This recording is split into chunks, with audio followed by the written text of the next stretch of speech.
Welcome back to Mkegadgets. So this is my 3D printer. It's very similar to other 3D printers out there. What's unique to this one, I have this micro switch over here. So after I'm printing, my bed goes home and turns everything off. This is really handy when you're printing and you're not around the shop to turn it off. It will automatically turn it off for you. Especially if you're printing and it's going to end in the middle of the night. Or you have to run to the Ultra Mega Super Big Box store and get some more hardware. To turn it back on, you just move the cable away for the micro switch. It's very simple. It's got two power cords here, one in, one out, a micro switch. Now this is my prototype. I just used some scraps of wood here, but we're going to make that a lot nicer. We're going to enclose it all in the box. So let's go over to the workbench and I'll show you the parts I have. I'm going to start putting this thing together.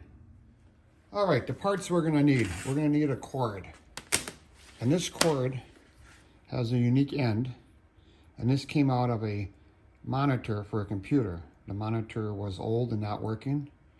And I saved the cord. Like when I take things apart, I always save the cord. So this will plug right into the back of the 3D printer controller. And we'll cut it right here. So here's a cord with a plug. That's about 4 feet long. We're going to use that.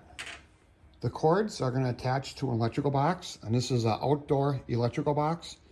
I really like these because they're flat, they're well made, they don't have any sharp edges on them. They have these thread-in cord glands that will hold the cord tight from coming out. And it's easily machined and modified. I was going to run to the Ultra Mega Big Box store and buy a cover for this, but I thought, well, I could 3D print one. And I'm like, I don't really like that much. So I found this piece of Lexan, and I'm going to use that. I'll cut out a piece for the cover, and then this box will be mounted to that. The nice thing about this Lexan is it's non-conductive. So in case we get a short, if you touch it, you won't get shocked. I looked into my collection of switches, and I have a toggle switch here, but it was just too much force to turn it off. So the real star is shows this micro switch here. And when the bed of the printer slides over, it doesn't take a lot of force. You can hear it click. Two wires are in a connect here. I don't want that exposed, so I printed a cover. That's going to go in like that. See, that's going to hide the wires, and just the micro switch lever is going to be exposed. A couple of screws to screw that down, and a piece of plywood. Now everything is going to be mounted to this plywood. I'll have to cut this in a little bit smaller shape. 2 holes will be added here, and that's where the feet of the printer will sit. And that will stop this whole thing from sliding away. So on top of the plywood, we'll put this piece of plexiglass, and this can be a fine adjustment. On top of the plexiglass is an electrical box. We'll use the same piece of plexiglass to make a cover.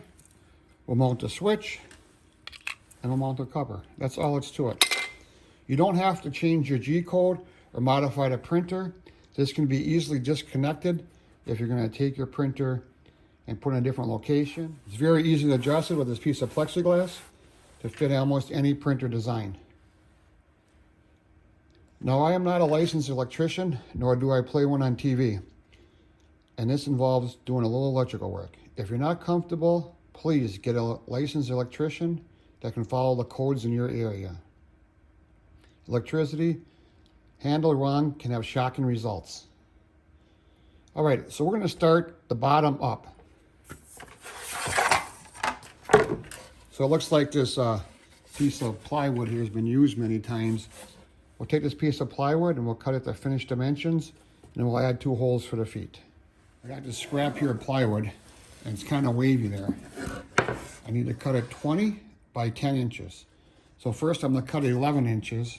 Get a nice even cut here, flip it around, cut it 10 inches, and then cut it lengthwise for 20.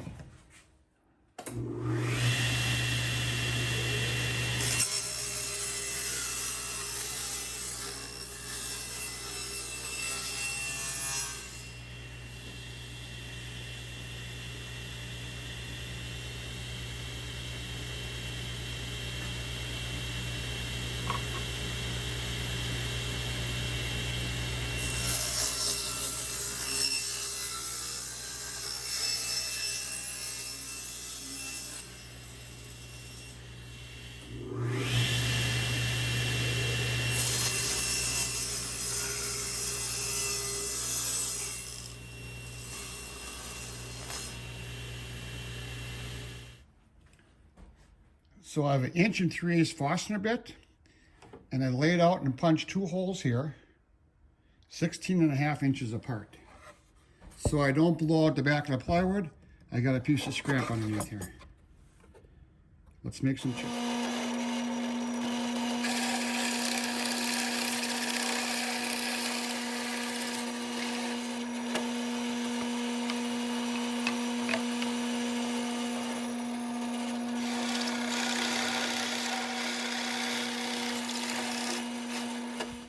So off camera, I'll sand this board, smooth all the rough edges, make it a little bit nicer looking. For my cover, I cut this piece of Lexan, I cut it to size, and I rounded all the edges. And now I got layout for the 2 screw holes. And I'll tell you what, this is really nice because I can see right down into the screw hole and just center punch them. I have this 1, 2, 3 block here, keeping me flush. And I come over here, do the same thing. So this is just a spring-loaded center punch. I love it because you don't need a hammer. So you can see off camera, I drilled and counterbored 2 holes for the screws. Let's see how these line up. Now both screws lined up real well. Kind of looks cool in there, like a little project box. Okay, the box is looking good.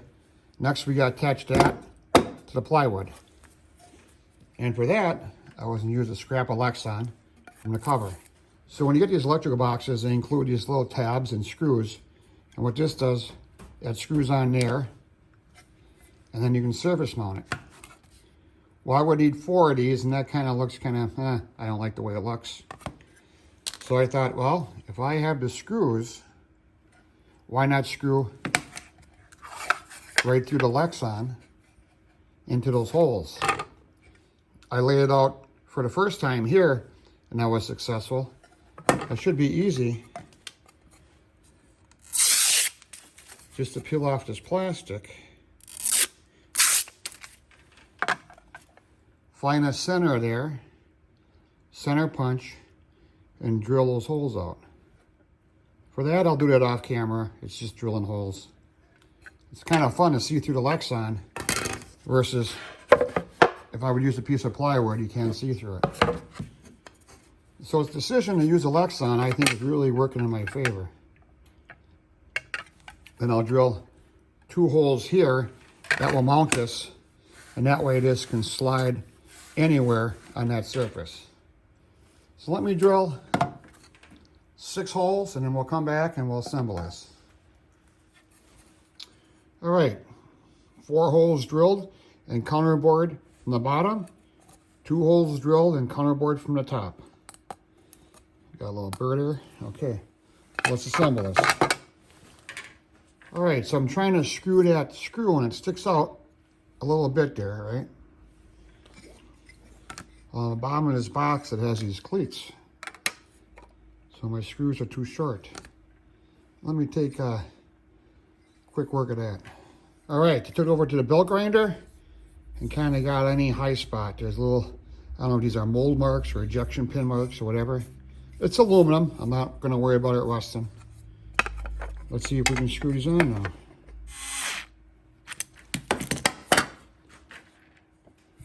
All 4 screws in there, they're pretty tight.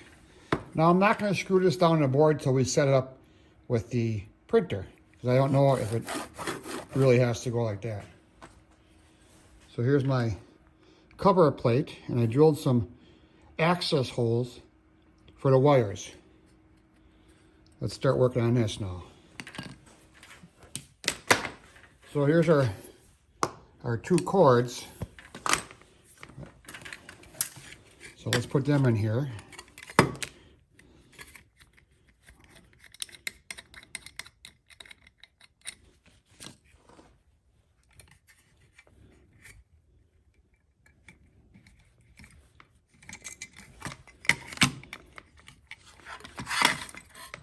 And these wire glands won't tighten down on this cord. So it doesn't accidentally get yanked out. I'm going to tie a knot in here. And now that can't get pulled out.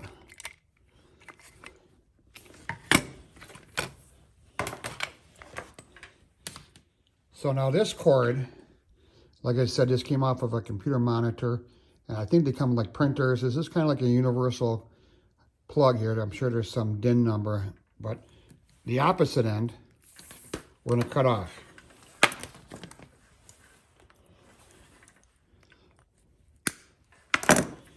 Cord that goes to the printer, and we feed that through here. And again, we're gonna tie in a knot, just so it doesn't get tugged through.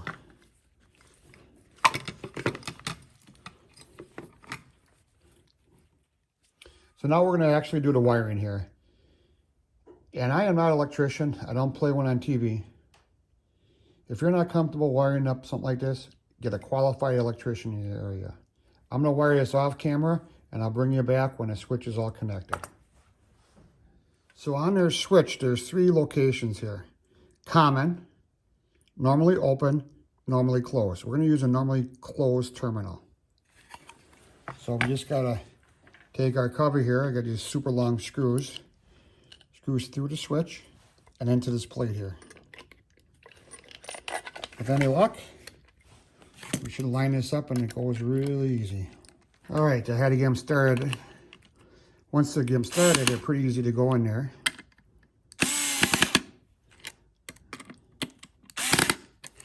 I don't know, I think it looks pretty nice.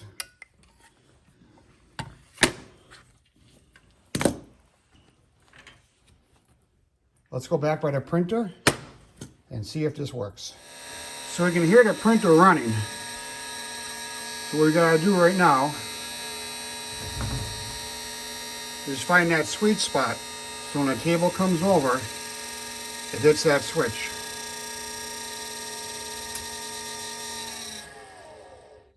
Right there.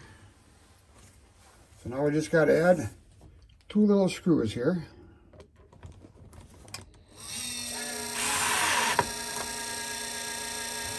And I got to bump it a little bit. The last screw. Now when it goes home after a print, power off. Power on. Power off. You hear it make that switch. This is MKE Gadgets. I hope you enjoyed today's video on how to turn off your 3D printer with a micro switch. And to my friend Josh, I did not use my lathe or my Bridgeport at all in this project. Just table saw, drill press, belt grinder, and a few basic hand tools. So please support my channel by subscribing if you haven't, and thanks. We'll see you tomorrow.